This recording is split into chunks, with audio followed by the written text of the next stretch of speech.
It shows how higher powers can use unlikely channels, even seemingly small interactions, for big purposes. It says, one day the king notices that Nehemiah is sad and asks, "Why are you looking so sad?" That's a simple human question from this powerful ruler.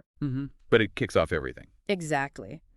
Nehemiah, probably after a quick silent prayer, right? He explains the situation. Jerusalem's in bad shape, the walls are broken. And then, amazingly, the king, who's identified as King Artaxerxes, is described as very kind. He actually gives Nehemiah permission to go. Not just permission, but he helps him, provides wood for doing some of the building. Yeah, and that really makes you wonder, doesn't it? How does a cupbearer, essentially a servant, even if a trusted one, get that kind of backing from the Persian king, one of the most powerful men on earth at the time? It seems extraordinary. It is. And it probably wasn't just random kindness. I mean, maybe. But Persia was this huge empire, right? They often had this pragmatic policy. Let conquered people have some self-rule, some religious freedom, as long as they kept things stable. Ah, okay. So maybe it served the king's interests too. Possibly. Nehemiah was a trusted cupbearer, right in the king's inner circle. He likely had a good relationship with Artaxerxes.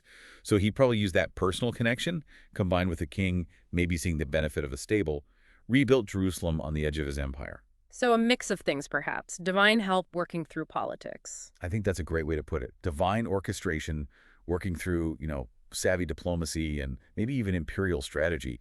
It shows how higher powers can use unlikely channels, even seemingly small interactions, for big purposes. And the king providing wood.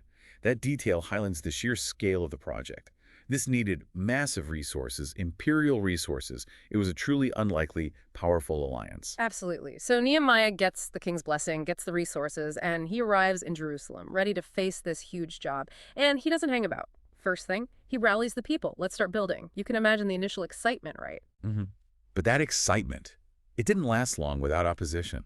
As soon as the work starts, the challenges pop up. Local rivals, enemies, they weren't happy. The source says, when the enemies of the Israelites see the wall going up, they say, "We will go up and kill them and stop the building work." Immediate, fierce opposition. This wasn't just construction. It was a threat to them. So it wasn't just building, it was like defending themselves at the same time. Exactly. It was basically a siege situation. Yeah. Constant threat of violence hanging over every stone laid. But Nehemiah, he was brilliant, practical. He hears the threats, and he acts decisively. He doesn't ignore it. He strategically gives the workers swords and spears. Think about that. Builders become soldiers overnight. Yeah.